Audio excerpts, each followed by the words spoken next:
You may remember hearing about it on the news, but in July of 2008, there was a string of missing person cases out in the University District in Seattle. 12 people went missing, all of them students at the University of Washington. Their bodies were never found, and no significant evidence was ever recovered. They were all presumed dead, much to the distress of the people who cared about them. Aside from the missing people, though, not much of the case was ever revealed to the public. That's what I'm here to remedy. People have the right to know these things. As of now, the case has gone cold, and all the documents relating to it now sit in the classified file cabinet that the SPD employees usually refer to as the freezer. Investigators had followed several leads, but all of them had arrived at dead ends. They quixotically sworn to bring the criminal or criminals to justice, but when all of their attempts at moving the case forward had failed, they'd back off like frightened kittens, kicked at a gut. The most promising lead, however, had been one that showed itself relatively early in the case's lifespan.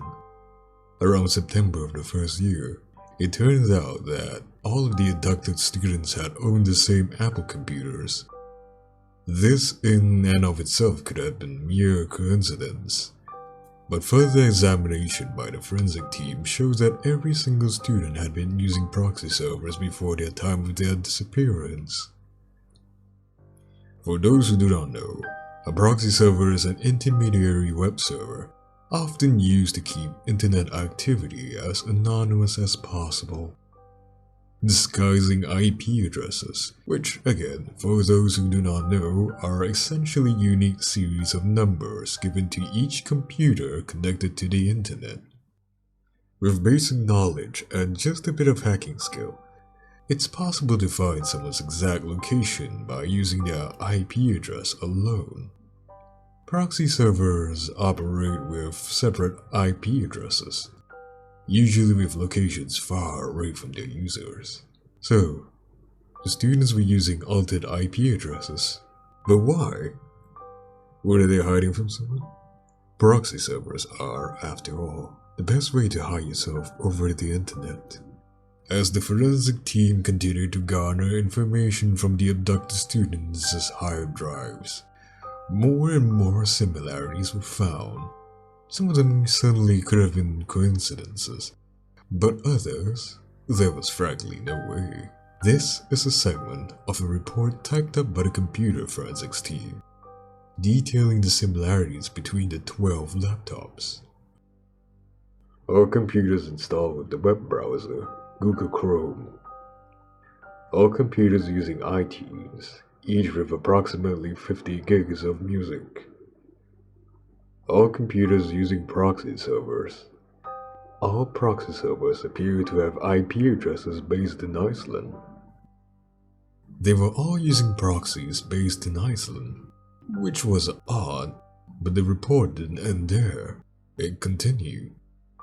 All computers have Microsoft Word installed, though there appear to be no documents saved in the Documents folder of any of the computers. That's normal enough. Lots of people save their documents in folders on their desktops or on other drives. Desktop on all computers are devoid of files, icons, except for a document that appears in the center of them all, titled Líta, a Buck. The document has no text. That's where it begins to get really strange. Líta, a Buck is Icelandic, meaning something like look back or look behind you. It appears the file on the desktop is the only document saved anywhere on all 12 computers. Once is a coincidence, twice is a coincidence, but 12 times? The exact same empty document saved in the same place with the same title? It's impossible. but clearly not so impossible that it's, well, impossible. The report continued for a bit after that, but with nothing nearly as significant. When the keyboards were tested for fingerprints, none of them matched up. There was nothing linking them other than the documents. The forensic specialists were spooked by the findings, but none of them reported any suspicious or paranormal activity afterwards. The Iceland-based proxy servers and documents with titles in Icelandic led investigators to see other connections between Iceland and the missing students.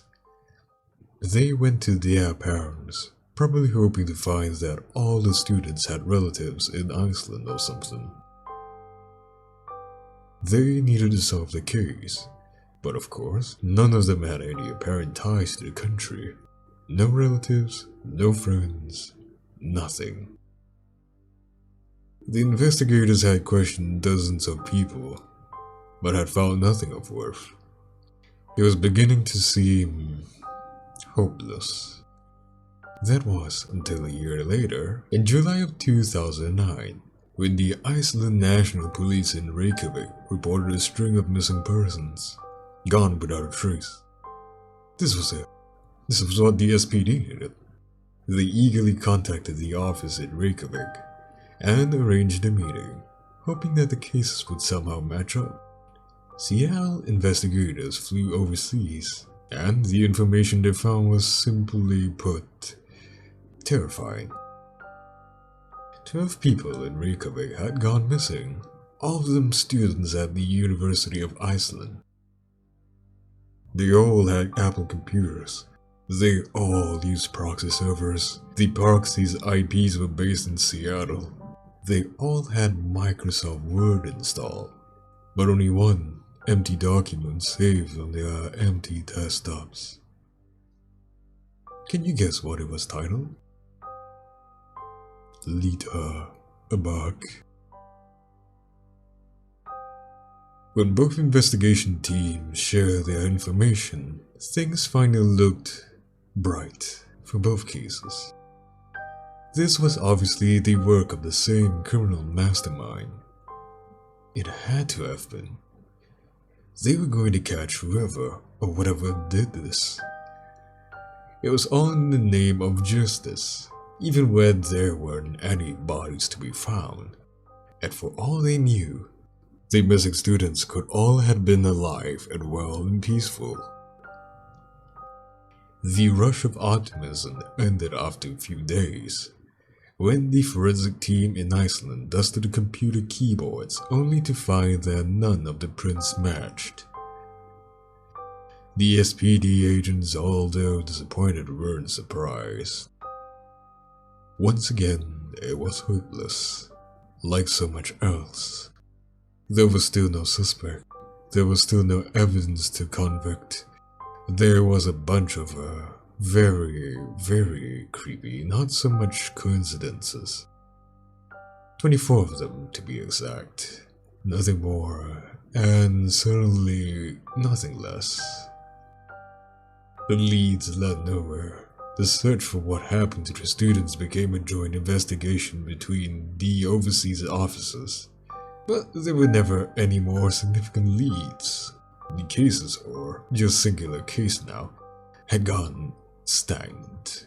And after months and months and months of dwindling tenacity, both the SPD and the Iceland National Police finally put the case on the shelf in July of 2012. Cold, frozen, barren tundra. It was over. So much for justice. Since then, both police departments have tried to forget the case. It's become a hollow memory, one no one likes to think about, understandably. And that's all there is to the case, really. I'm writing this now because I'm pretty bored, and I figured it was interesting enough to let you know about. I need to go take a shower now. However, before I go, just like to make sure you realize how difficult it was to brainwash the students by getting them to read my stories. Humans are very perceptive when it comes to things like that. Their meat was worth it, though. Very tender and delicious. But I'm still a bit hungry. Líta, a buck.